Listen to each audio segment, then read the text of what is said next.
បាទជំរាបសួរខ្ញុំឈ្មោះសរុនខ្ញុំជាគ្រូពេទ្យព្យាបាលចលនានៅ Clinic ទីសុខខេមអញ្ចឹងថ្ងៃនេះខ្ញុំមានអ្នកជំងឺលពូគាត់មានបញ្ហា stroke ដែលធ្វើឲ្យគាត់ខ្សោយមកចំហៀងស្ពន់ខាងឆ្វេងអញ្ចឹង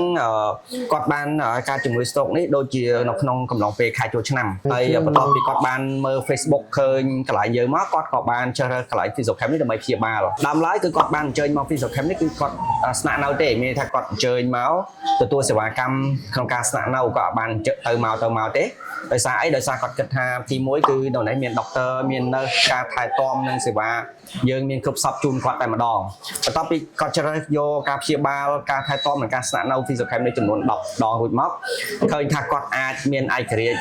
ម្ចាស់ការខ្លួនឯងបានខ្លះគាត់អាចត្រឡប់ទៅមកបានអញ្ចឹងគាត់ក៏ជ្រើសរើសសេវាមួយទៀតគឺគាត់តាសេវាព្យាបាលចលនាទេគាត់ត្រឡប់ទៅមករាល់ថ្ងៃដើម្បីព្យាបាលកន្លែងយើង